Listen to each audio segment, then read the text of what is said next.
Today on the Frontline Health Podcast. How do you love your neighbor by being healthy? The truth is, we do that every day. If there's a crisis that happens and I'm 10 stories up, but I don't have the health to get down those 10 stories, then somebody's got to carry me, and I become a burden on society. So, yes, there is a fine line between, hey, I want to be a good steward of my health and staying healthy, and then saying, don't die, because that's an impossibility. We're all going to die one day, and what we need to do is just live as healthy and a good life as possible, so we're as least of a burden as we can be on other people while we're living. That's right. Hello, and welcome back to another episode of the Frontline Health Podcast by Centurion. We're here to provide you with health news, tips, and insights to help you take ownership of your health and your life. My name is Evan Patrick. With me is our founder and CEO of Centurion, Troy Dool, as always, and we're here with another exciting episode of Health Headlines. Excited to be here. Lots of headlines that have come across the beaten path in the last month, and one of them that I think is very timely that we've talked about is we're in the middle of flu season, and the headline was Mississippi health officials confirm influenza season's first pediatric flu death. So they confirmed that on January 24th, and actually since 2008, when Mississippi started doing this, they've only recorded 27 fatalities when it comes to the flu. Mm-hmm. Flu season, as you're aware, is January to March is typically when it happens. But the interesting thing about this article, as you get into it a little bit deeper, is it goes into RFK Jr. So Robert F. Kennedy and his criticism of the flu vaccines themselves, and brings up a podcast that he did in 2020 where he cited a military study, a U.S. military study, that said that flu shots actually increased the susceptibility to other infections, not just the flu. And it also talked about other things, the fact that the flu vaccine is really basically a guess every year. We don't know which strand of flu you're going to have, so they pick the one that they feel like is going to happen, and that's the flu vaccine that they get. But it did go on to say, which I thought was good in this article, that he actually opposed vaccine mandates, but he preferred having personal choice and allowing people to make that decision and having them be more educated on flu vaccines or any vaccines, so then you and I can make that choice going forward. Yeah, so I can think of few topics right now that are as controversial as the topic of vaccines. And you mentioned Robert F. Kennedy Jr. At the time that we're recording this, he's actually going through his confirmation hearing, and we've seen just some clips in recent days of him getting blasted by different politicians who are questioning him about his position on vaccines. And some people think that he's talking out of both sides of his mouth. Some people think that while he's saying in this confirmation hearing that he's not anti-vax, that he secretly is through different organizations and things that he's said in the past. What are your thoughts on his position on vaccines, and where do you align? Do you align with it, or do you differ? Yeah, I mean, honestly, listening to him talk, and if you hear him in other podcasts, not just in this scenario where he's kind of getting grilled on his vaccine stance or taking things out of context, I fall in line with a lot of his thinking, which is as long as we have all the information and we have transparency over the vaccines, then really it should be up to us to take ownership of our health. Yeah. One of our key phrases here, because we truly want everybody to make the best decision for them. There may be some vaccines that I wouldn't want, but you look at it and you go, well, we've got a family history of some of these diseases. It's probably better for me to have the vaccine. But it would be great if you had all the data and it was clear and it was clean, and you could look at it and make that decision yourself and make that assessment yourself. And I think if that's where he lands with it, he could be personally anti-vaccine, but allow for everybody to make their own choice. If you're concerned about something, then go out and get the flu vaccine. If you've read all that information and you feel like it's the best thing for you and your family, then have at it. But I don't like the idea of denigrating somebody or really putting them down when all they're trying to do is really get a different perspective and allow transparency within the medical community, which I think we have missed for a long time now, and we could do a lot more. I mean, wouldn't it be great to know if your doctor gets a bonus for having a certain number of his patients that get a vaccine? Wouldn't it be great to know if your senators have been given some payouts from pharmaceutical companies to help them promote those vaccines? So I think if you just have that ultimate transparency, we as individuals are smart enough and bright enough to make those decisions on our own. Yeah, like we've talked about with other topics, we don't have to have this all or nothing mentality about it. We can do our own research, we can listen to the science, we can ask for transparency, but ultimately make decisions for ourselves and look at each, in this case, vaccine on a case-by-case basis, right? Because we do know vaccines save people's lives, and that's a great and wonderful thing. But you want to know what you're putting in your body if you're injecting something into your bloodstream.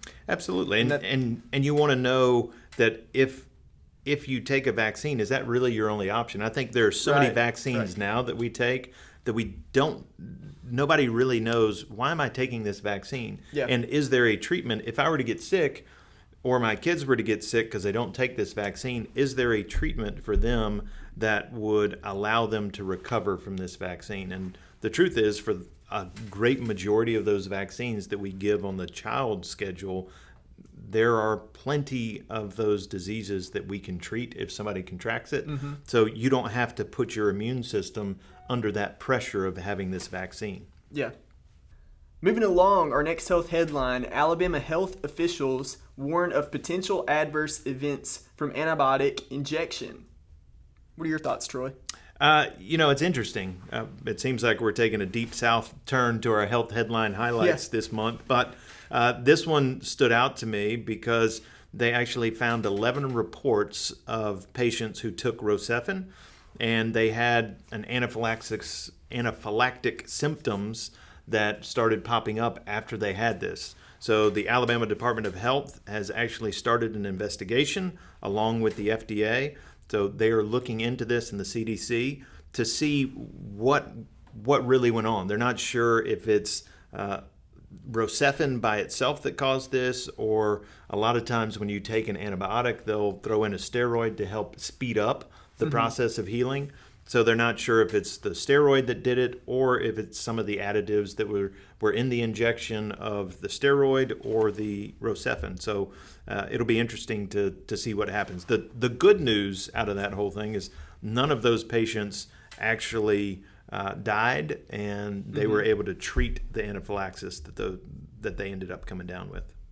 Yeah, and I know we've talked about antibiotic treatments in general, not necessarily injections, but there's something that sometimes doctors will go to for issues that don't necessarily require antibiotics. Is there anything related to that ties into this with the injections? Nothing that I read in the article, but it's a great point because a lot of times people go to a doctor and they're expecting something when they go to the doctor, and one of the easiest things to do is throw an antibiotic at it, and I think that's why there is so much resistance within our body to these antibiotics, and it's causing some serious issues on diseases or infections that we've had in the past that we used to be able to treat with some antibiotics, but we've overused them. So always take precautions, and if there are ways to treat things without those antibiotics, do your best to try that first. Sounds great. What's our next headline? Next one is kind of interesting, kind of goes into the RFK Jr. confirmation hearings, which is the FDA bans use of red number 3 in food and ingested drugs. So interesting highlight. I don't know if you read much of it, but there's certainly a couple things in there that stood out to me. Was there anything that stood out to you with that one? Well, to me, just the whole situation with the red dye number 3 is alarming, because I read recently that this dye has been banned in other countries for some time. It's even been banned in cosmetics in the United States. And so the fact that you can actually ingest this into your body through food or through sports drinks, all the things that have contained red dye number 3, you haven't been allowed to use it in shampoo. You haven't been allowed to put it on your skin. So that's shocking to me because clearly you're getting more of it when you're eating it in food than for cosmetic purposes. So it's surprising that we've known for so long that red dye number 3 has these adverse effects, but we've still been consuming it and putting it into our bodies. It is kind of crazy when you actually think about it, because we're saying it's not safe enough to put on your skin, but it's safe enough to swallow it, which that should tell us everything we know. But I did think it was interesting that it's not just in foods, but they also add that to a lot of our medications and pharmaceuticals because they're trying to make those look better for people to consume. Yeah. And I just find that amazing that we're giving things even in our pharmaceuticals that are supposed to be benefiting people that end up harming them more than anything else. So that to me was kind of eye-opening. And then I don't know if you read down to where it talked about how long the FDA gave people to ban this. Right. So they've got until 2027 to reformulate their foods and 2028 for drugs to reformulate. So we still have this around for 2 to 3 more years before you're not going to see it on a label anymore. So why do you think drug companies have gotten an extra year than the food companies? That's a great question, but I was listening to something the other day that said, interestingly enough, every single political position, so congressmen and senators in our U.S. House and Senate, there are 7 pharmaceutical lobbyists for every senator or congressman that we have. So they have the most lobbyists per congressman and senator of any division in our country right now, which is kind of crazy. So maybe that has something to do with it. Who knows? Well, we're on a roll today, so why don't we just keep with it? We've got a good thing going.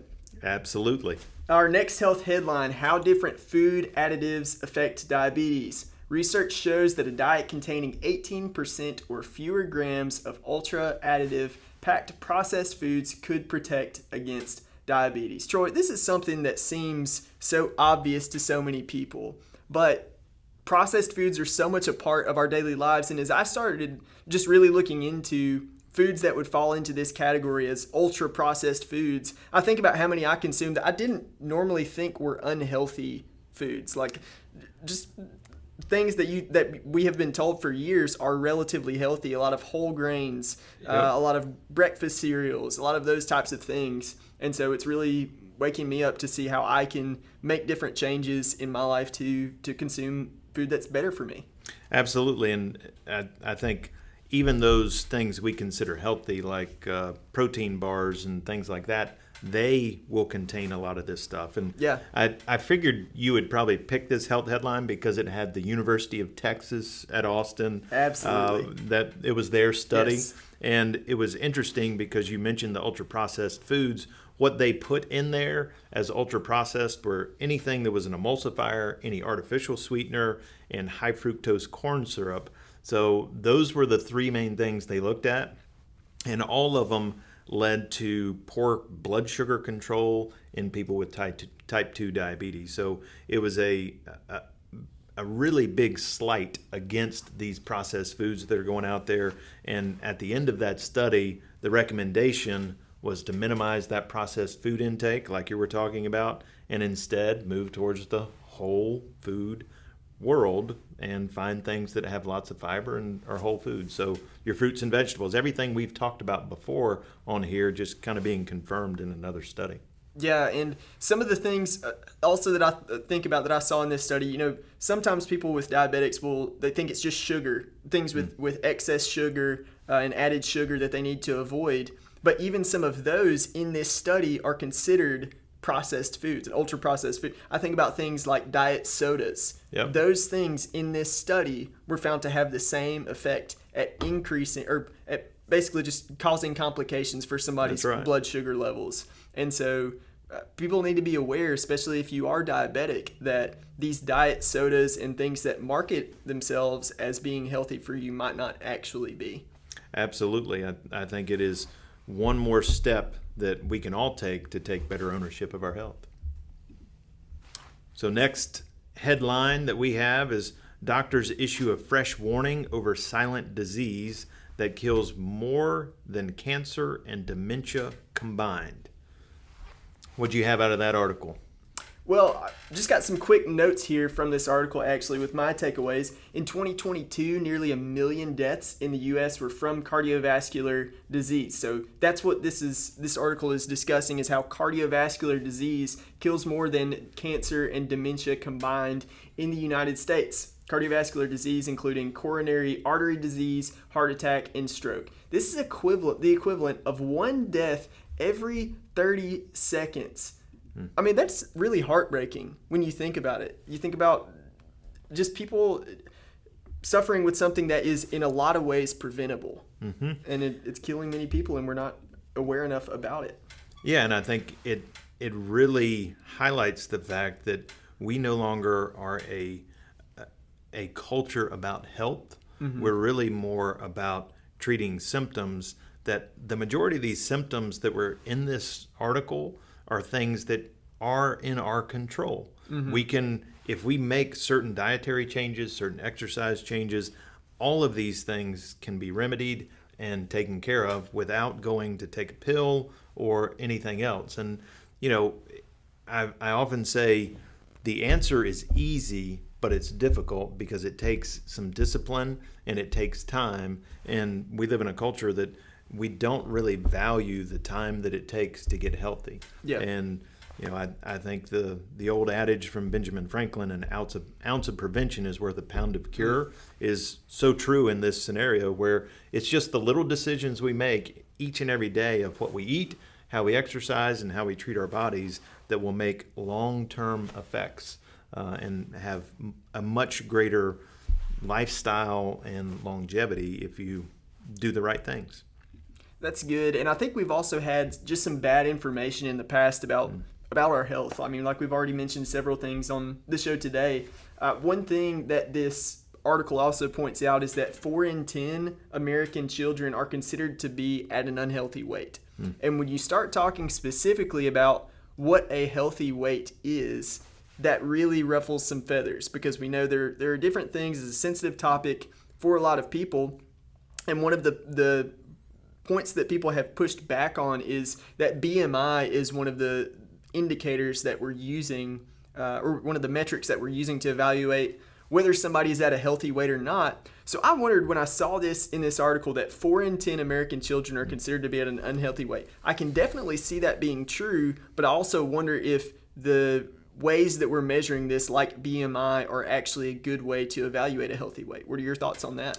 That's a great question, because I think BMI it's a good gauge and it's a good guideline, but I don't think you need to have a standard based on BMI. I think our body types are so different and individuals are so different that you can see, for the most part, if somebody's a healthy individual. Mm-hmm. You can do different tests besides BMI, and I think there is a lot of probably too much that's put into BMI that we could back off and come up with other ways of doing that. You know, maybe it's a walk test if you're doing any of those things and getting your oxygen saturation rates.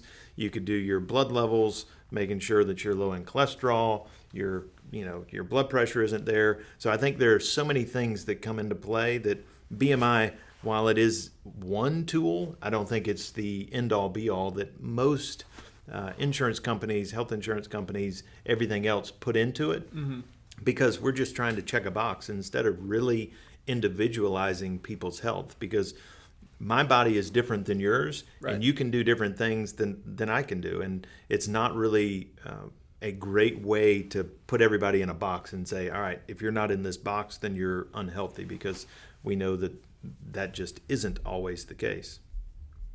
That's great. Well, speaking of an individualized approach to people's health, our last headline here for today has to do with an individual who is taking ownership of their health to the furthest extreme I could think that anybody could possibly take it.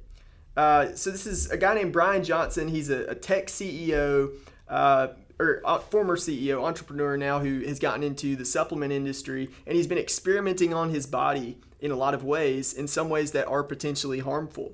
So this headline, Bryan Johnson, who gulps down 54 pills for breakfast, ditches longevity drug rapamycin. Here's why. So Bryan Johnson recently came out with this Netflix documentary called Don't Die, which is kind of his tagline. And, he's trying to get a reaction from people with that headline, but it's kind of ambiguous as to how serious he is with the longevity thing, how long he actually thinks he can prolong his life. And I'm wondering, Troy, is there a point where we can obsess so much over our health that it becomes unhealthy? Because even with this drug that he, in this Netflix documentary, was promoting for its longevity benefits, now recently after that documentary has been released, there are potentially some harmful side effects to it.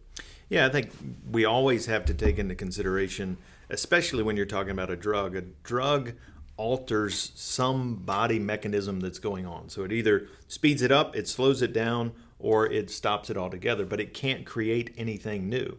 And unfortunately, no matter what we do, no matter how hard we try, we have to understand that life is not infinite. We will die one day. Now, our goal is to steward our health as best we can, to become as healthy as we possibly can, and not be a burden on the people around us. I think that's one thing that is big for me, is how do you love your neighbor by being healthy? The truth is, we do that every day. If there's a crisis that happens and I'm 10 stories up, but I don't have the health to get down those 10 stories, then somebody's got to carry me, and I become a burden on society. Yeah. So yes, there is a fine line between, hey, I want to be a good steward of my health and staying healthy, and then saying, don't die, because that's an impossibility. We're all going to die one day, and what we need to do is just live as healthy and a good life as possible, so we're as least of a burden as we can be on other people while we're living. Thank you so much for sharing that, Troy, and thank you for tuning in to this episode of the Frontline Health Podcast by Centurion. I hope you enjoyed these health headlines that we had for you today, and as always, we encourage you to go out today and take ownership of your health, because no one cares more about your health than you do. Until next time. If you enjoyed what you heard today on the podcast, please consider subscribing and leaving us a review. We would love to hear your comments or questions about anything we've talked about on the show. For more health news, tips, and insights, follow us at Centurion Labs on Facebook, Instagram, X, LinkedIn, and YouTube. And for safe, effective, and affordable healthcare products made in the USA to help you elevate your health and life, visit CenturionLabs.com. We look forward to you joining us next time on the Frontline Health Podcast by Centurion.